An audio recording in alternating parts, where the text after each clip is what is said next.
আজকে তোমাদের আমি পিএইচ এবং পিএইচ স্কেলের ধারণা সম্বন্ধে কিছু বলব।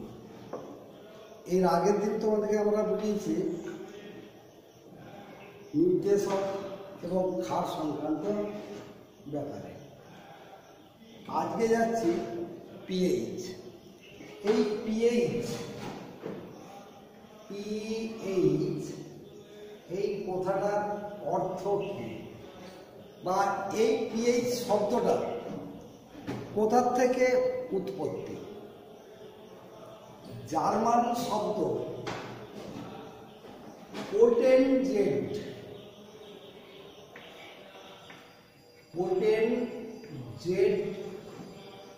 ডিহাইড্রোজেন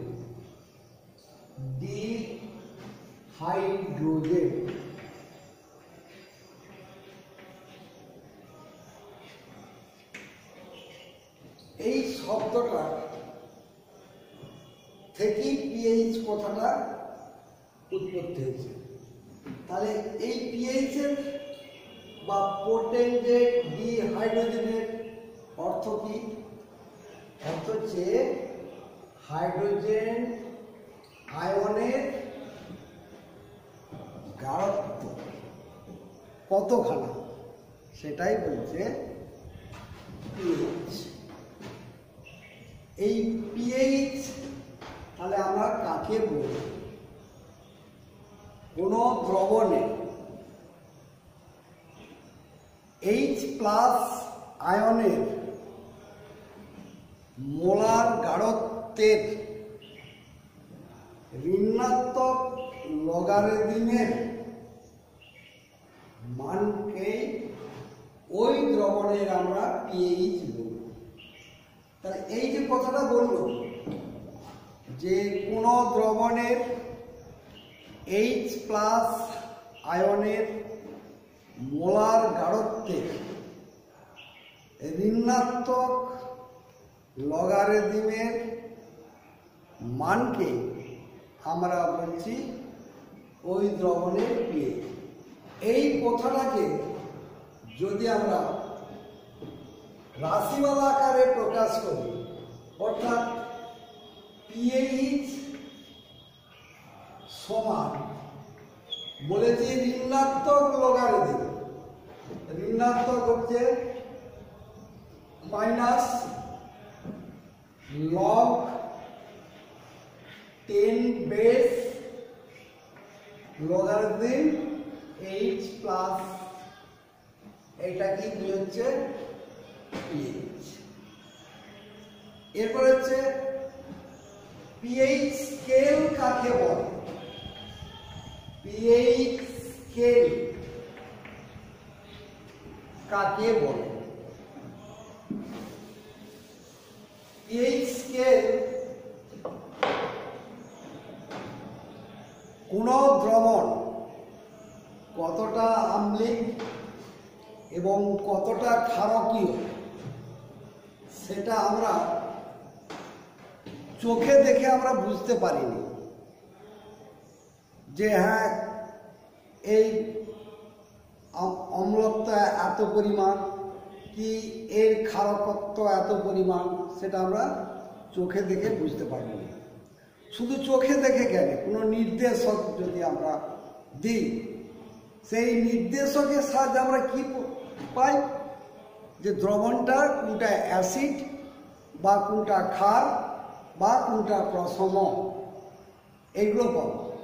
কিন্তু ওই দ্রবণগুলোর গাঢ়ত্বটা যে কতখানা সেটা আমরা কিন্তু নির্দেশকের সাহায্যেও আমরা পাই না। তাহলে আমরা কি করে অ্যাসিড এবং ক্ষারের গাঢ়ত্ব নির্ণয় করব? তাহলে যে স্কেলের সাহায্যে আমরা গাঢ়ত্ব কার অ্যাসিডের এবং ক্ষারের সঠিকভাবে নির্বাচন করতে পারি বা নির্ধারণ করতে পারি বা পরিমাপ জানতে পারি, সেই স্কেল কি আমরা বলবো পিএইচ স্কেল। তাহলে পিএইচ স্কেল কাকে বলে? কোনো দ্রবণ কতটা আম্লিক বা কতটা ক্ষারকীয় তা আমরা সাধারণ চোখে দেখে বুঝতে পারিনি, এমনকি কোনো নির্দেশকের সাহায্যেও আমরা বুঝতে পারিনি। পিএইচ এর সাহায্যে আমরা যে স্কেলের মাধ্যমে অ্যাসিডের গাঢ়ত্ব এবং ক্ষারের ক্ষারকত্ব আমরা সঠিকভাবে নির্ধারণ করতে পারি বা পরিমাপ মাপতে পারি, সেই স্কেলকেই আমরা বলবো পিএইচ স্কেল। এই পিএইচ স্কেলের প্রকৃতিটা কি? পিএইচ স্কেলের প্রকৃতি, এই যে এইচ আয়ন বলছি, এর মানে কি?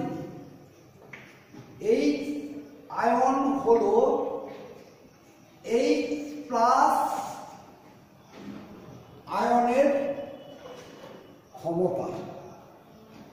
এর ক্ষমতা বা গাঢ়ত্ব যত বাড়বে পিএইচ স্কেলে তার মান তত কমবে।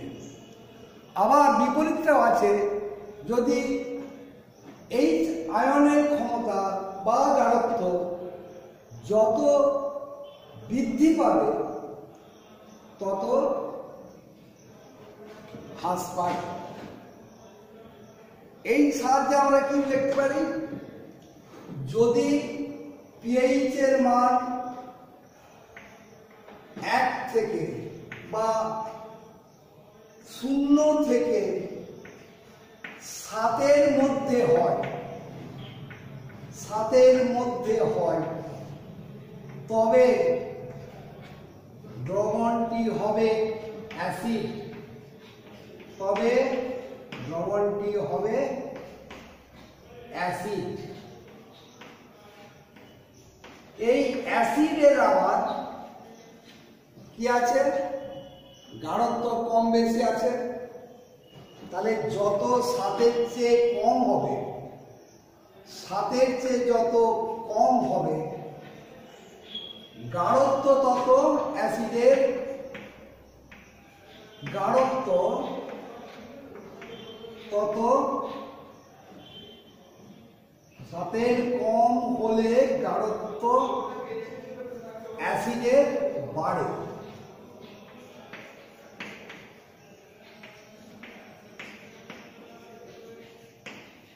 অর্থাৎ যদি 0 হয় কোনো অ্যাসিডের পিএইচ এর মান, তাহলে জানবেন সেই অ্যাসিডের বিরাট ঘন,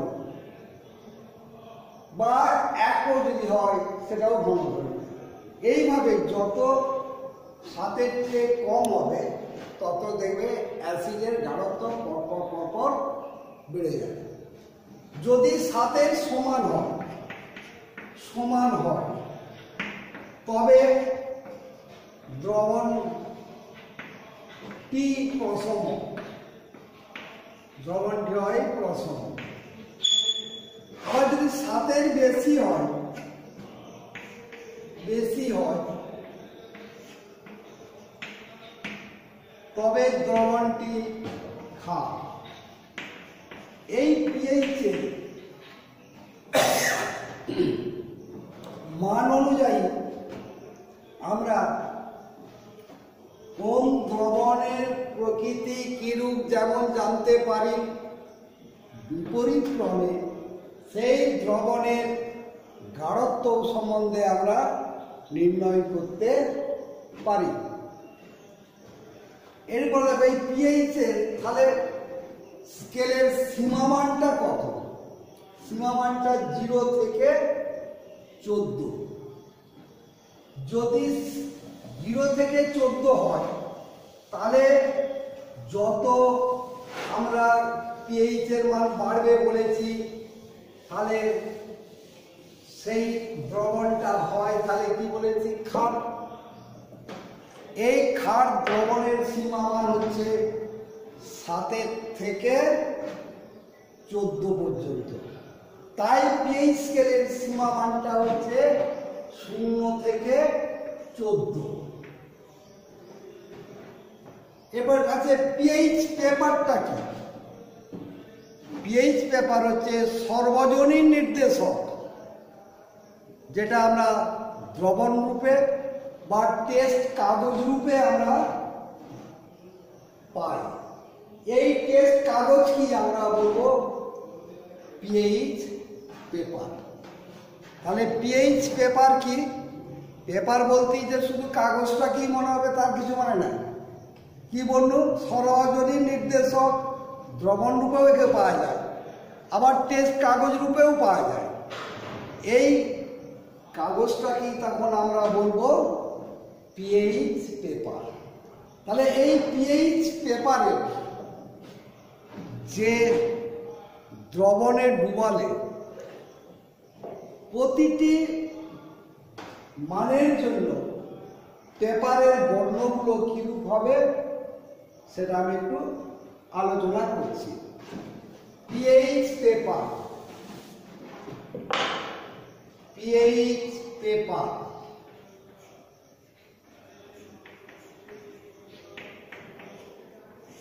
এই পিএইচ পেপার যদি পিএইচ এর মান, এটা এইভাবে লিখবে তোমরা পিএইচ, এইখানে লিখবে বর্ণ,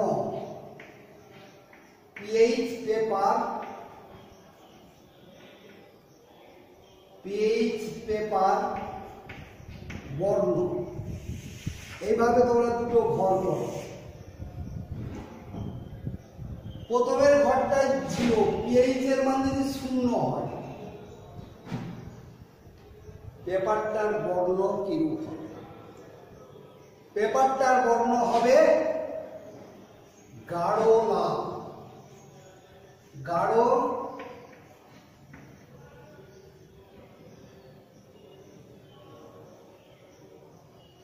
লাল।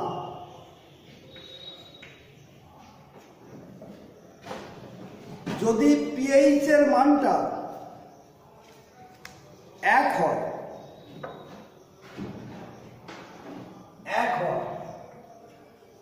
তাহলে বর্ণটা কিরূপ হবে?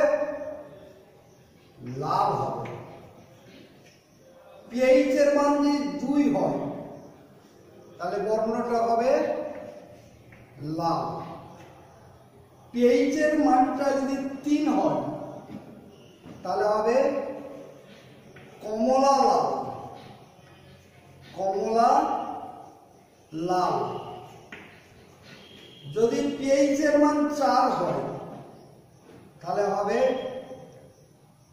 লাল। পিএইচ এর মান যদি 4 হয় তাহলে বর্ণটা হবে কমলা।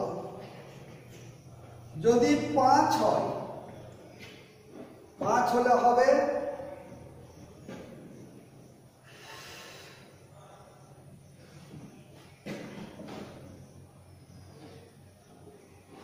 কমলা সবুজ।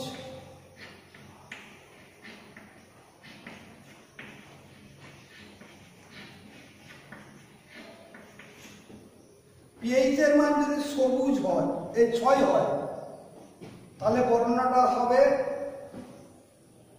সবুজ আভ হলুদ,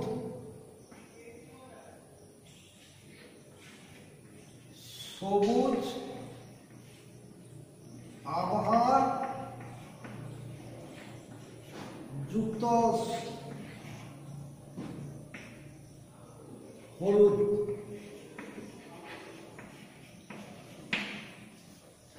যদি 7 হয় তাহলে বর্ণটা হবে সবুজ।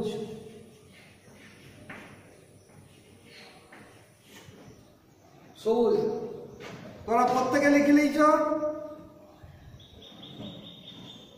এবার আমি এই গানটা মুছে দিচ্ছি, দিয়ে এবারে 7 পর থেকে আমি আবার লিখছি। 8,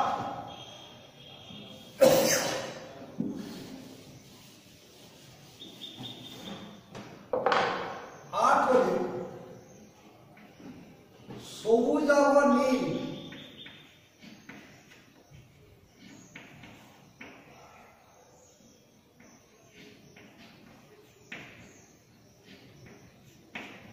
সবুজ আভা নীল। 9 হলে শুধু নীল। 10 হলে গাঢ় নীল।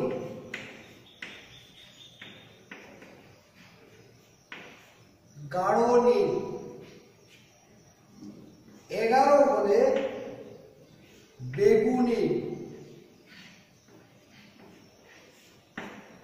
12 হলে বেগুনি। 13 হলে বেগুনি।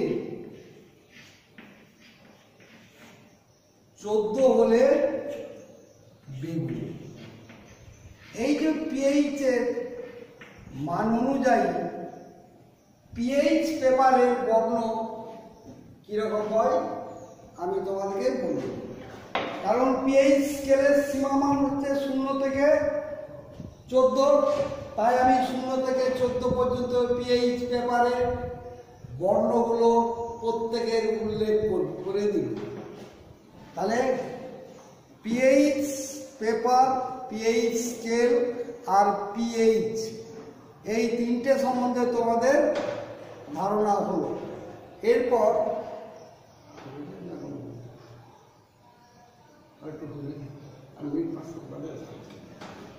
আমি তোমাদের আমাদের মানব দেহের মধ্যে যে অ্যাসিড ক্ষার আছে তার ভারসাম্য সম্বন্ধে কিছু তোমাদেরকে আমরা বলব। প্রথমেই জানতে হবে, এই যে ধরো আমরা বেঁচে আছি, কিভাবে বেঁচে আছি? প্রতিদিন খাদ্য খাই, খেয়ে বেঁচে থাকি। এই যে প্রতিদিন আমরা খাদ্যগুলো খাচ্ছি, এই খাদ্যগুলোর মধ্যে কিছু খাদ্য আছে যেগুলো অ্যাসিড প্রকৃতির, আবার কিছু খাদ্য আছে যেগুলো হচ্ছে ক্ষারকীয় প্রকৃতির। তাহলে হয়তো তোমরা বলবে যে খাদ্যের যে অ্যাসিড প্রকৃতি এবং ক্ষার প্রকৃতি আছে, কোনগুলো খেলে আমাদের ক্ষার হবে এবং কোনগুলো খেলে আমাদের অ্যাসিড হবে। তোমরা শুধু একটা কথাই মনে রাখবে, যদি আমরা উদ্ভিজ খাদ্য খাই তাহলে আমাদের শরীরে সেই খাদ্যের মাধ্যমে ক্ষার সৃষ্টি হয়। আবার যদি আমরা প্রাণীজ খাদ্য খাবার খাই তাহলে আমরা দেখতে পাবো সেই খাবার খেলে সেই খাবারের মধ্যে আমাদের শরীরে অ্যাসিড উৎপন্ন করে। তাই আমাদের মানবদের খাদ্যের তালিকায় প্রতিদিনে অ্যাসিডের পরিমাণ 20% এবং ক্ষারের পরিমাণ 80% থাকা উচিত। তাহলে এই 20% এবং 80% খাদ্য আমরা উদ্ভিজ এবং প্রাণীজ থেকে পাই। যেমন উদ্ভিজ থেকে খাদ্য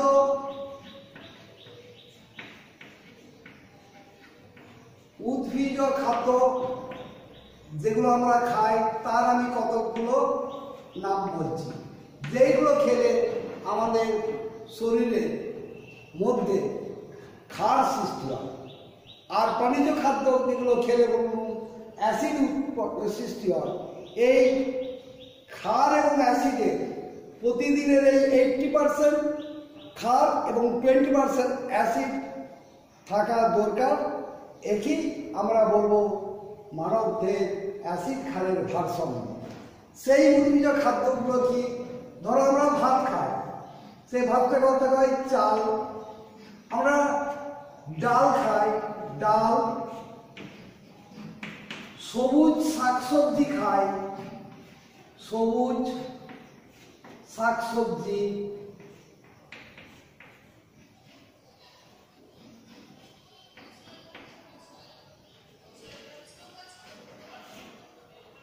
আবার প্রাণীজ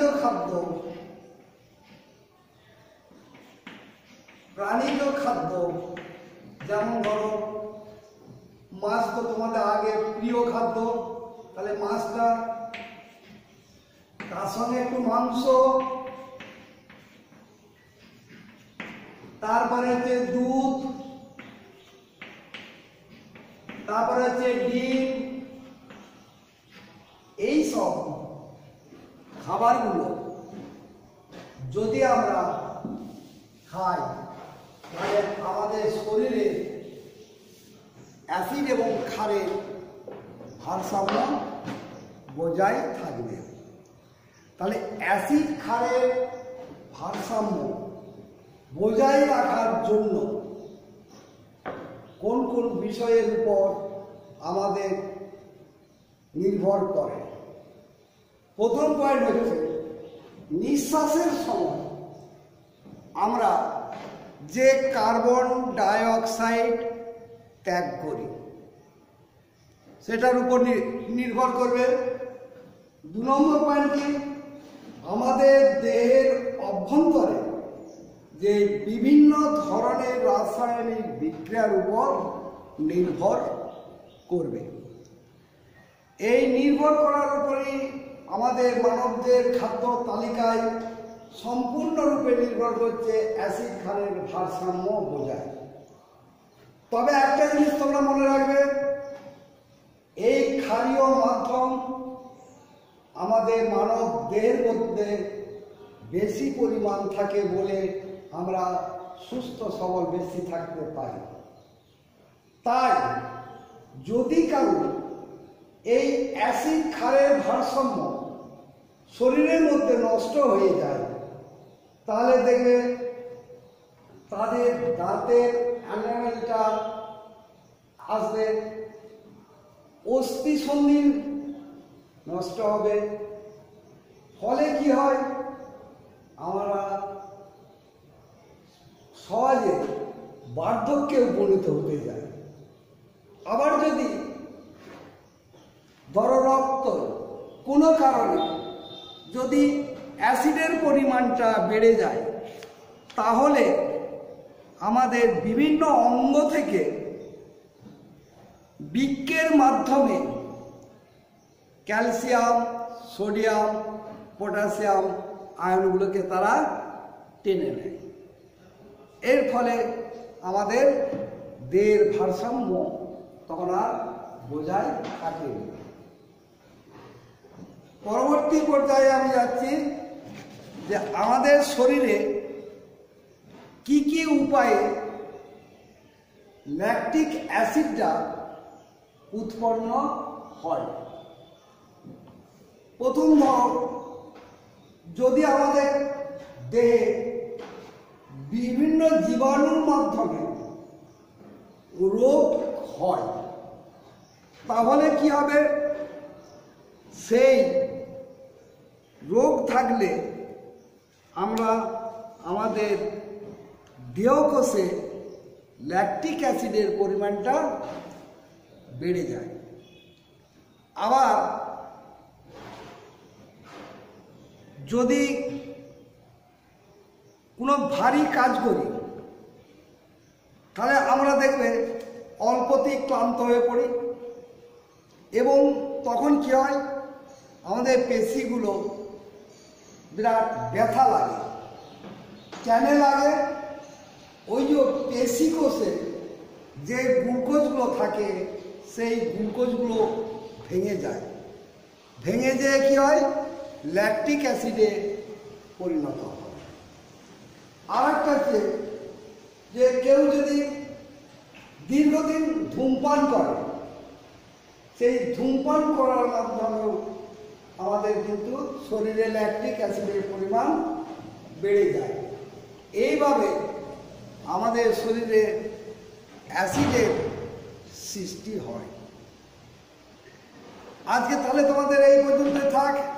পরবর্তী পর্যায়ে আমরা আবার আলোচনা আসবো।